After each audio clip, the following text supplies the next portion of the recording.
This is CADCHF, and one of my trade ideas is this. I love to see large range week like this, especially the ones I missed. So if I miss this kind of large range for this week, I'm not angry. I'm looking for something really specific after this large range candle have been formed.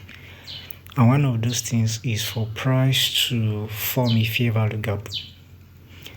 And how does price form fair value gaps? Is either price at the beginning of the week trade into a 25% of this particular large range week,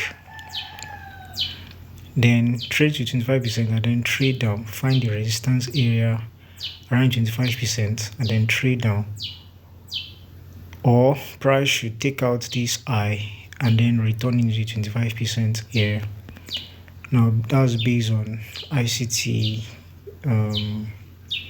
concept, which is a Fibonacci retracement.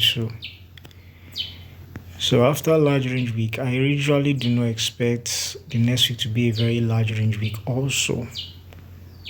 So one of the things I look for a large range week is to look for a 25%. Now my focus there will be that is that price at the beginning of the week trade into this area here, this 25% of last week range, and then I'll target this low.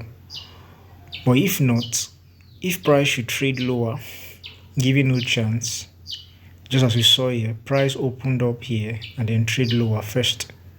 So one of the things I want to be doing is to look for this 25% level here. So price opened up, trade down, and then we are here at the 25% level. So either of the two cases, price opened up, go to the 25%, find the resistance, then trade down, then I take my profit at this particular low, or price opened up, trade lower, and then travel higher. Now in the case of price opening up here, finding the resistance level at the 25% at first, I want to look for that trade on Monday. Yes, but if in the case that price traveled down Monday, Tuesday, and then took out this low, probably I'll be looking for the trade on a Thursday like this.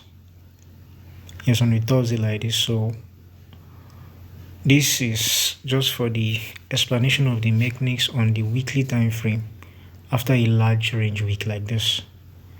So we'll go down to the daily time frame to see how price actually moved for this week. Now this was the last week. This was Friday. This was last week low. Then Monday trade down.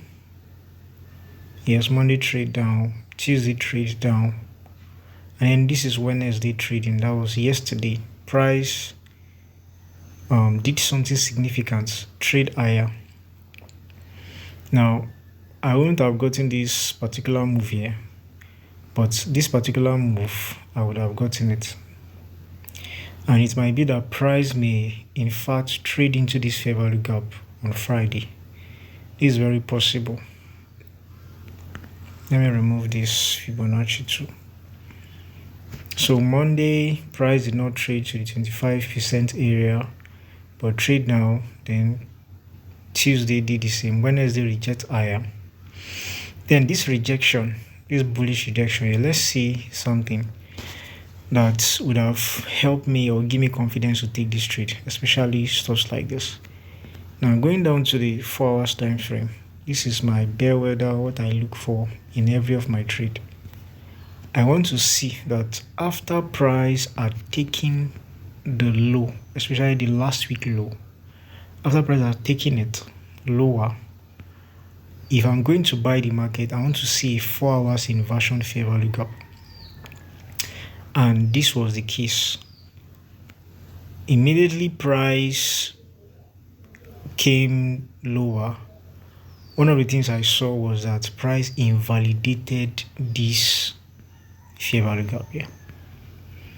This fair value gap was supposed to, just as it did here, price trade to the midpoint, went lower. Then the next thing price did was what? It invalidated this fair value gap. And we can see that today being Thursday, at the high impact news, price retraced into the inversion fair value gap, and here we are today. So those are the kind of things I love to trade, this kind of setup after a large range week. For the new week that is coming, I'm not expecting so much of the week, probably 40 to 70 pips. I also saw this kind of trade on GBPUSD. Just that Monday, the price trade lower, then went higher. In this case, this price went lower, then trade higher. But the scenario are different. On the GBPUSD is a bullish scenario. On the CADCHF is a bearish scenario. So I love this kind of movement, and this is the kind of trade I love taking. Just this movement gave 40 pips. Now if I'm to use my forecasting tool for a long position here,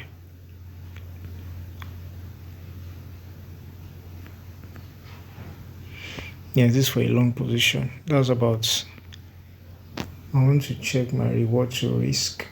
That's 1.4. I should use it. So I'm going to have this trade was 43 pips. Yes, if I had put maybe 5 lot size or a 1 lot size for 3 pips, that's 1 times 43. Okay, 1 times 10 times 43. So 1 times 10 is 40.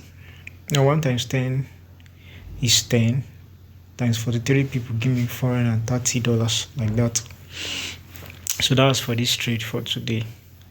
Though I wasn't there, I didn't see that, analyzed it, I'd see the large range week. I'd seen it, but I wasn't there to actually take this trade. These are kind of trade I love to take.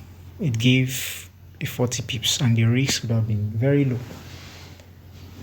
risk buy, and it's better for me. So I'm learning.